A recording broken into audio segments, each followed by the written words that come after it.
Olá, o vídeo de hoje é sobre contato zero. Quando que a gente decide fazer isso? O que isso efetivamente significa? E o que eu posso fazer para chegar nessa decisão, que não é uma decisão fácil, e ajudar a me sustentar nessa decisão?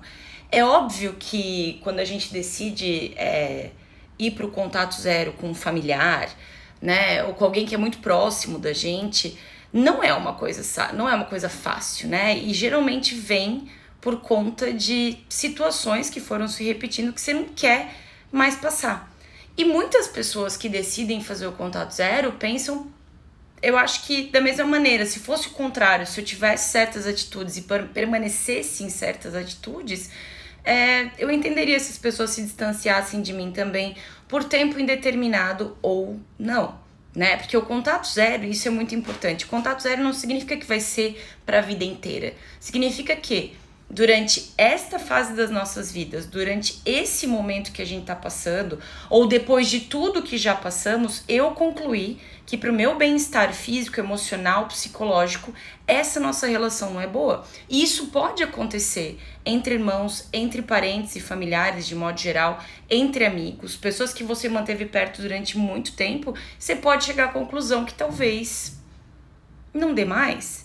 E talvez a outra pessoa não concorde, e as pessoas ao redor de você não concordem e tentem fazer alguma espécie de pressão ou de campanha para que você não faça isso, para que você reveja. E é importante você ter bem claro o porquê você decidiu fazer isso, né? Normalmente, o contato zero ou o corte da relação, ela vem depois de que todo o outro resto já foi tentado. Não é uma coisa que eu decido do nada, não é uma coisa impulsiva, não é uma coisa que eu faço porque estamos aqui discutindo, aí chega, nunca mais quero te ver. É um processo. Normalmente, depois de muito tempo passando por coisas, ou se vendo numa situação que é inaceitável, eu tomo essa decisão porque realmente não tem mais o que fazer, né? Todas as outras alternativas já foram consideradas. Quando a gente considera o contato zero, as razões para isso geralmente giram em torno de longos períodos de tempo na vida, ou uma vida inteira de abuso e negligência e abandono. Vamos lá, vamos pensar em cuidadores e pessoas próximas desde que a gente é pequeno. Situações disfuncionais contínuas que acontecem nas nossas vidas, né?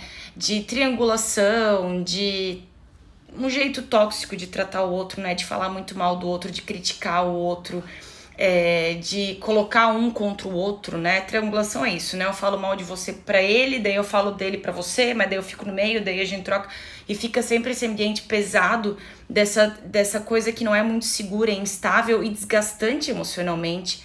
Traição de todo tipo, né? Não só carnal, financeira, de amizade, traição da confiança, doença mental, pessoas que travam, né, suas batalhas pessoais com transtornos de abuso de substância, transtorno bipolar, depressão, né, em diversos graus, transtornos de personalidade. Elas precisam sim procurar ajuda e você não é o responsável por ela. E muitas vezes as pessoas também não estão a fim de procurar ajuda e até usam como uma bengala esse negócio de eu devia procurar ajuda, mas eu não vou. Você vai me abandonar e vendo tudo que eu tô passando. Você não é obrigado, você não é psicólogo ou terapeuta ou o psiquiatra daquela pessoa. Ela tem que fazer esse esforço e se ela quiser, ela pode te incluir como parte do grupo de suporte, mas ainda assim com limites que são bastante saudáveis entre as duas pessoas. Ninguém é responsável pela vida de ninguém. Falta de respeito de modo geral. Aqui entram os tópicos controversos, né? Diferenças religiosas, onde a gente acaba se ofendendo e passando por cima dos limites um do outro. As diferenças políticas, que a gente tem visto muito isso. A gente pode discordar de diversas maneiras, mas se não houver um jeito da gente chegar no meio termo, talvez seja bom, né, se separar. Desentendimentos de ordem moral e ética, assim, né? Comportamentos que eu adoto que ferem os valores do outro, ou que ferem até questões morais e éticas da nossa comunidade, e eu não quero ficar perto, não quero me associar com pessoas assim. Comportamentos criminosos, comportamentos autodestrutivos e irresponsáveis. É muito frustrante a gente estar perto de pessoas que a gente vê se destruindo e se machucando e talvez te tentando puxar para fazer o que elas fazem para reforçar esse comportamento delas. Os comportamentos de ser, por exemplo, pessoas que são muito intrusivas, pessoas que te colocam muito para baixo, ou pessoas que são, de alguma forma, te geram alguma espécie de sufocamento. É muito difícil tolerar os comportamentos dela. Comportamentos que a gente pode aprender a reproduzir ou a instigar entre irmãos, né? Muita competitividade, um sentimento de desconfiança, né? Ou ter um favorito na família, não ficar muito claro qual é o papel dos irmãos de uma família e os irmãos terem para eles esse comportamento de muita desconfiança, de muita competição, de atribuir um ao outro funções e comportamentos, e isso acaba gerando conflitos, ignorar limites pessoais que eu ponho para mim, né? Então as pessoas, de modo geral, familiar ou não respeitar o meu espaço, não respeitar o que é importante para mim, mas é claro, né, eu colocando isso de um jeito que seja que não seja pra gente brigar ou discutir nem nada, mas que seja pra que a gente se dê bem, né? Disputas financeiras, a gente vê muito isso em familiares ou casais que estão passando por toda aquela situação judicial, por exemplo, né, de dividir bens, dividir dinheiro, dividir, enfim, né? E acaba se tornando uma coisa muito mais complexa do que deveria ser. Excesso de crítica, de novo, né? De menosprezar outras pessoas, de comportamentos de deboche, de ridicularizar. Falta de habilidade para resolver conflito. Então, eu ser muito evitativo, eu ser muito combativo, eu ser muito agressivo na hora de falar as coisas, ou querer passar pano quando as coisas não estão legais. Tudo isso que eu tô falando são tópicos muito grandes, não quer dizer que uma dessas coisas surgiu e você, pronto, cortei, não quero mais. Aí entra a frequência e a intensidade com a qual eu tenho que lidar com esses comportamentos e como essas situações me afetam. Se tá me gerando prejuízo em áreas da minha vida, se tá dificultando o meu sono, a minha alimentação, a minha produtividade, a minha concentração, eu tenho que pensar por que eu tô o que tá me impedindo de rever esse cenário, né? E aí entra uma técnica que eu acho muito boa, que é uma lista de prós e contras de por que manter certas pessoas na sua vida.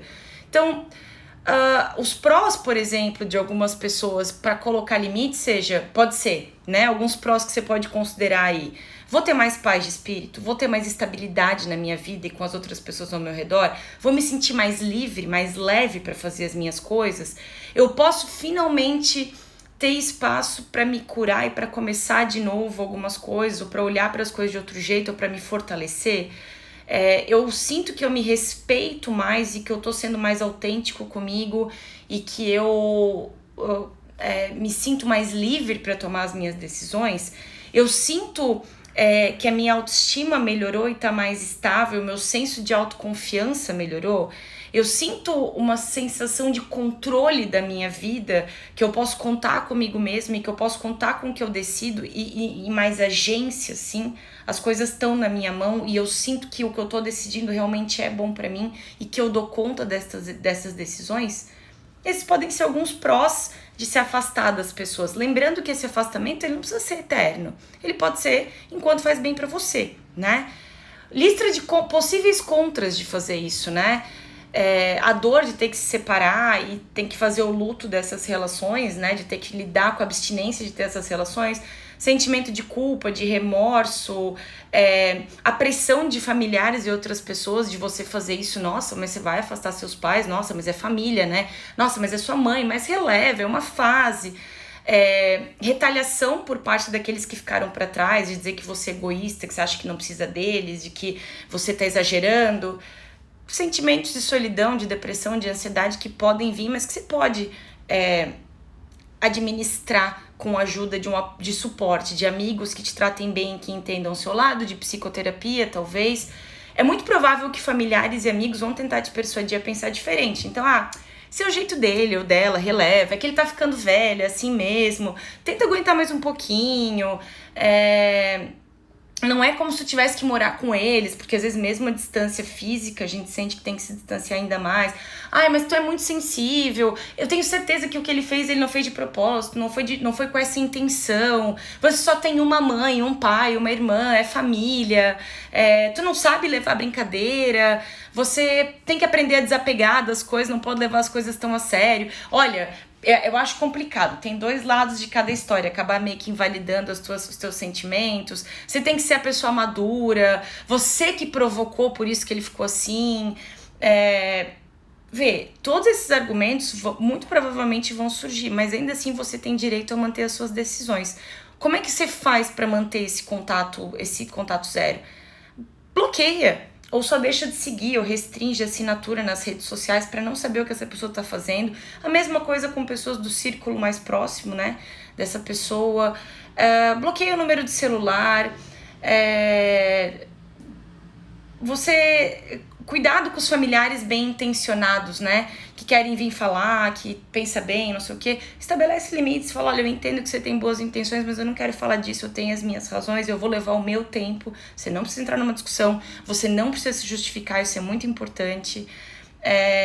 Se as pessoas são do tipo que são muito invasivas, aparecem na sua casa quando elas querem, né? Não avisam, tem a chave da casa, troca a fechadura, avisa o porteiro. Ah, mas isso é tão ríspido.